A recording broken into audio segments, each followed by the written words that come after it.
करीब 48 साल की एक महिला जो कि पेशे से प्रिंसिपल होती है, स्कूल में पढ़ाती हैं। वो फ़ोन पर बातचीत कर रही थी अपनी मौसी से। बातचीत करने के दौरान ही उन्हें रसोई से कुछ गिरने की आवाज़ आती है और जैसी गिरने की आवाज़ आती है वो अपनी मौसी से कहती हैं कि 1 मिनट रुकना, शायद बिल्ली आ गई है, ऐसा ना हो दूध खराब करके चली जाए या दूध पी के चली जाए।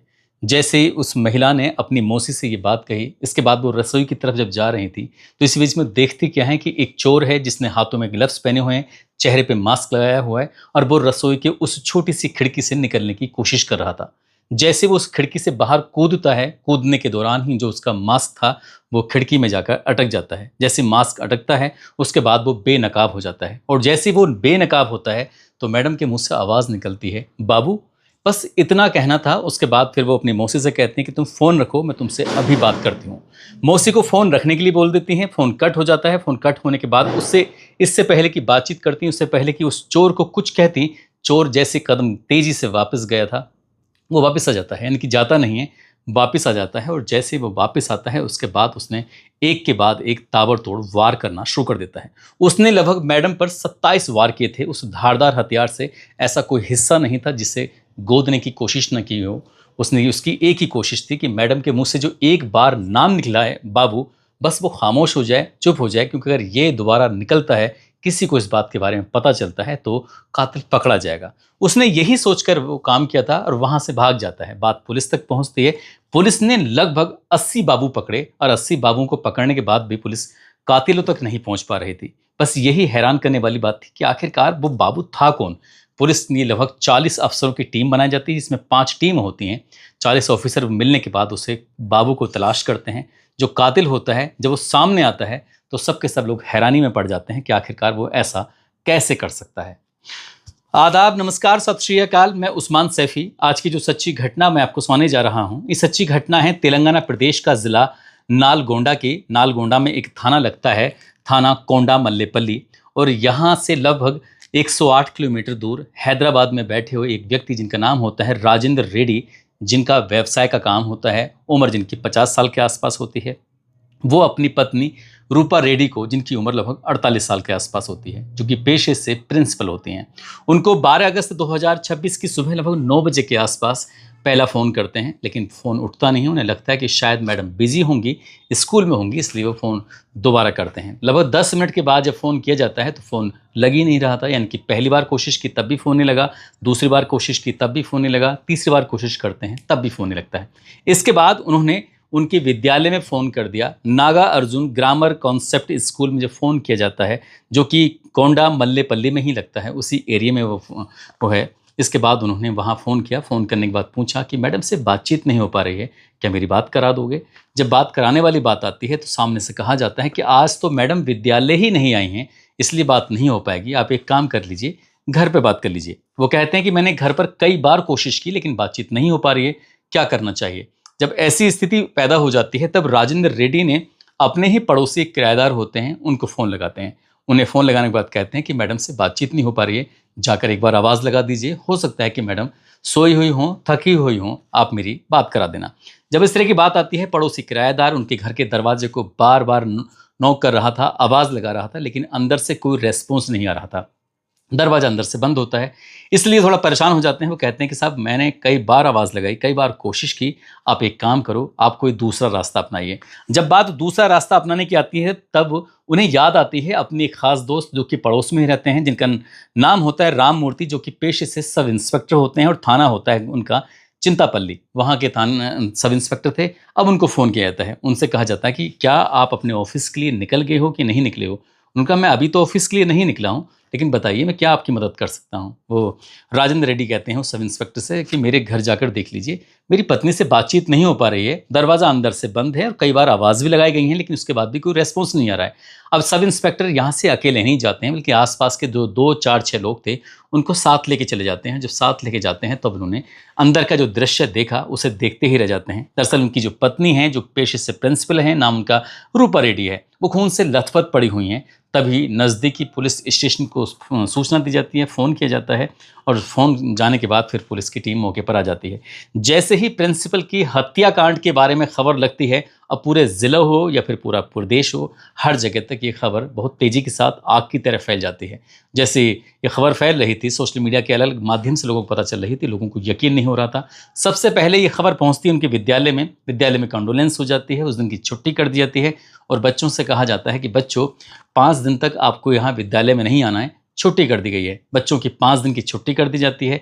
12 अगस्त 2026 का ये वाक़या था। अब सबसे बड़ा सवाल यही था कि आखिरकार मैडम की हत्या किसने की है, क्यों की है? जो सस्पेक्टेड थे, पुलिस उनके पास जाने की कोशिश कर रही थी और इसी बीच में 40 बड़े जानकार या समझदार कह सकते हैं या फिर होशियार कह सकते हैं, 40 पुलिस ऑफिसरों की टीम बनाई जाती है। टीम में 5 टीमें होती हैं और 40 पुलिस वाले होते हैं और उनसे कहा जाता है कि जो भी बारीक से बारीक आप जांच पड़ताल कर सकते हो, एक-एक छोटे से छोटे पहलू को आप देख सकते हो, देखिए जितनी जल्दी हो सके इस घटनाक्रम का खुलासा कीजिए। सब ये चाहते थे कि आखिरकार कातिल कौन है। तो पुलिस ने जब जांच पड़ताल करना शुरू किया है तो उनके पति के बारे में पता चलता है, जिनका नाम राजेंद्र रेड्डी होता है। वो मूलतः रहने वाले होते हैं हैदराबाद के, वहीं पर व्यापार करते हैं, बिजनेस करते हैं। करीब 4 दिन तो वो हैदराबाद में रहते हैं और 3 दिन वो अपनी पत्नी के पास इसी जगह पे आते हैं जहाँ पर उनकी पत्नी प्रिंसिपल होती है। उनका एक बेटा है जिसकी उम्र लगभग 20 साल के आसपास है, नाम जिसका अभिनव रेड्डी है, जो कि बीटेक की पढ़ाई कर रहा है, यानी कि वो इंजीनियरिंग की पढ़ाई कर रहा है। अब इसी बीच में जब उनको ये बात पता चलती है, क्योंकि बात वहीं से शुरुआत होती है, बेटा आता है, बेटे की तहरीर के आधार पर ही एक एफआईआर दर्ज कर ली जाती है। पुलिस प्रशासन इस मामले में जांच पड़ताल करने में जुट जाता है। जब इस महिला की सीडीआर निकलवाई जाती है, किस किस से बातचीत हुई है, कहीं ऐसा कोई सस्पेक्टेड तो नहीं है, कोई और बात तो नहीं है, तो पता चलता है कि अंतिम बार वो अपनी मौसी से बातचीत कर रही थी और उनके मोबाइल में कोई ऐसा सस्पिशियस बात निकलती नहीं, लेकिन मोबाइल मौके पर मिला भी नहीं था। पुलिस उस मोबाइल की बरामदगी के लिए कोशिश कर रही थी। साथ ही उनकी मौसी से जब बातचीत चल रही थी, मौसी से पूछा जाता है कि आप ही कुछ बताइए, क्या कोई भी जो बारीक से बारीक छोटी से छोटी जानकारी हो आप हमसे साझा करिए। उन्होंने कहा हम तो बस रोज़मर्रा की तरह नॉर्मली बातें कर रहे थे। वो एकदम से रसोई की तरफ जा रही थी, उन्हें लगा कि कोई बिल्ली शायद दूध गिरा देगी या दूध पीने की कोशिश कर रही थी, तो इसलिए वो रसोई की तरफ जाती हैं तो उनके मुंह से एक आवाज़ निकलती कि बाबू। तो जब बाबू वाली बात निकलती है तभी पुलिस के एकदम कान खड़े हो जाते हैं। पुलिस यहाँ से अब जुट जाती है और अपने मुखबिर तंत्र को तैयार कर देती है और उस इलाके में जितने भी बाबू नाम के लोग रहते थे, जितने भी बाबू नाम के जितने भी सस्पिशियस थे या फिर कोई अच्छा बुरा जिस भी ख्याल का व्यक्ति था, चाहे उसका नाम बाबू था या नहीं था या फिर कोई बाबू का काम भी कर रहा था, उसको भी पुलिस ने रडार पर ले लिया। इस तरह के लगभग 80 लोगों को पुलिस ने अपनी रडार पर लिया। सभी से बारी बारी से पूछताछ की जाती है, लेकिन पुलिस की जांच में भी यहाँ से कुछ खुलासा नहीं होता है। अब पुलिस ने आसपास के जो सीसीटीवी कैमरे थे उनको भी खंगालना शुरू कर दिया। लगभग 30 किलोमीटर के उस दायरे में जितने भी सीसीटीवी कैमरे थे उनको भी देखा जाता है, लेकिन पुलिस को वहाँ से भी कोई सफलता हाथ लगती नहीं है। आखिरकार पुलिस करे तो क्या करे। अब इसी स्थिति में जब 5 दिन के बाद इनके 17 अगस्त 2026 को जैसे विद्यालय खुलता है, तो विद्यालय खुलने के बाद अब स्कूल का स्टाफ हो या फिर और भी जो जानकार थे उनसे बातचीत की जाती है, उनसे पूछा जाता है। जब बाबू के बारे में बात आ रही थी तो सभी ने एक ही बात कही कि बाबू तो बच्चों को कहती हैं, स्टूडेंट को कहती हैं, चाहे वो लड़की है या लड़का है, उनको सबको प्यार से बाबू बोलती हैं। बस पुलिस के लिए यही सबसे बड़ी मुश्किल खड़ी हो जाती है कि विद्यालय के अंदर 350 बच्चों से ज़्यादा पढ़ते हैं। अब 350 बच्चों में किसको बाबू कहा जाए, कौन है वो बाबू जो घर पहुंचा था और ये सब कुछ हुआ था। अब ऐसी स्थिति में पुलिस ने एक एक बालक से बड़ी सावधानी पूर्वक बातचीत करना शुरू किया और जब बातचीत कर रहे थे, बातचीत के दौरान नाम छंटने शुरू हो जाते हैं। लगभग 13 नाम ऐसे होते हैं जिनसे मैडम की किसी न किसी बात को लेकर नाराज़गी थी, या मैडम ने उन्हें डांटा था या फटकारा था, या वो मैडम से गुस्सा थे। अब 13 के 13 से एक एक करके जब बातचीत करना शुरू किया जाता है तो 11 से तो बात हो जाती है, लेकिन जो 12वां था और 13वां था वो गायब थे। अब उनके बारे में पूछा जाता है, उनके बारे में पड़ताल की जाती है। उनके मोबाइल नंबर के आधार पर उनकी जो लोकेशन थी उसके आधार पर पता चलता है कि वो उनकी जो लोकेशन है वो गोवा में है। गोवा में क्या करने के लिए गए हैं क्या नहीं, क्योंकि छुट्टियां तो बीच में हो ही गई थी 5 दिन की, लेकिन वो अभी भी लौट कर नहीं आए थे। पुलिस ने अब उनकी गिरफ्तारी के लिए, उनकी हिरासत में लेने के लिए, उनसे पूछताछ करने के लिए कोशिश करना शुरू कर दिया। जब कोशिश करना शुरू कर दिया तो आखिरकार पुलिस को 19 अगस्त 2026 को 11:30 के आसपास डेनियाला चौराहा लगता है, वहाँ से एक उनमें से 2 में से एक बाइक पर बैठा हुआ था, वहाँ से गुजर रहा था। जब निकल रहा था पुलिस ने घेराबंदी की और घेराबंदी करने के बाद उसको पकड़ लिया। जैसे उसको पकड़ा जाता है, पकड़ने के बाद उसकी पीठ पर एक बैग लटका हुआ था, उस बैग को खोला जाता है, चेक किया जाता है और चेक किया जाता है तो उसमें 1,54,000 रुपये की नकदी थी। उसके पास एक आईफोन था जो हाल ही में लिया गया था, नया आईफोन था। पुलिस ने सबसे पहले उससे एक ही सवाल पूछा कि तुम्हारे पास इतने सारे पैसे कहाँ से आए, तुम्हारे पास ये आईफोन कहाँ से आया? उसने कहा मैंने अपने पिताजी से पैसे लिए हैं और पिताजी ने ही मुझे मोबाइल दिलवाया है। तो बात कराइए अपने पिताजी से। जैसे ही उधर पिता को फ़ोन किया जाता है, पिता ने साफ-साफ इनकार कर दिया, ना तो मैंने इतने पैसे दिए हैं और ना ही मैंने इसे मोबाइल खरीदने की इजाज़त दी है। बस पुलिस के लिए यहीं से रास्ते खुलने शुरू हो जाते हैं। पुलिस ने ना केवल उसको पकड़ा बल्कि जो उसका साथी होता है उसको पकड़ा और पकड़ने के बाद उनसे सख्ती से बातचीत करना शुरू कर दिया। तब उन्होंने कहानी जो बताई वही हैरान करने वाली कहानी होती है। करीब-करीब 15 से 20 दिन पुरानी बात है। जो इनके विद्यालय से लगभग 500 मीटर दूर उस लड़के का हॉस्टल होता है, उस हॉस्टल में रूपा रेड्डी जो प्रिंसिपल मैडम होती हैं, वो जाकर अचानक से रेड डाल देती हैं, यानी कि चेकिंग करने लगती हैं। बच्चे कहीं कोई संदिग्ध गतिविधियों में तो नहीं है, कहीं कोई ऐसा काम तो नहीं कर रहे हैं जिसकी वजह से बच्चों को कोई दिक्कत हो जाए कि उनके माँ बाप की विद्यालय की शिकायत करें। जब एक एक बालक का जो हॉस्टल में थे उनके बैग चेक किए जाते हैं, उनके सामान चेक किए जाते हैं, तो इसी बीच में जो एक बालक होता है जो कक्षा 10 का छात्र होता है, उसके बैग में कुछ पैसे भी मिलते हैं, उसके बैग में मोबाइल भी मिल जाता है। उससे सवाल किया जाता है कि ये कहाँ से आया? तो उसने वही बहाना बनाया कि मैंने तो अपने पिताजी ने दिया था, उन्होंने कहा कि हारी बीमारी में वक्त बेवक्त ये आपके काम आएगा, पिताजी से बातचीत करवा दो। जब बात पिताजी से बातचीत कराई जाती है तो वो कहते हैं कि हमने तो ऐसा कुछ भी नहीं दिया है, ये झूठ बोल रहा है। जब बात झूठ बोलने की आती है तो मैडम उसे कहती है कि अब तुम यहाँ से गेट आउट हो जाओ, यानी कि उसे हॉस्टल से बाहर कर दिया जाता है। जब उसे हॉस्टल से बाहर किया जाता है, वो मजबूरी में अपने घर जाता है। जब घर जाता है तो माँ और बाप उसको बहुत बुरी तरह से डांटते हैं, फटकारते हैं।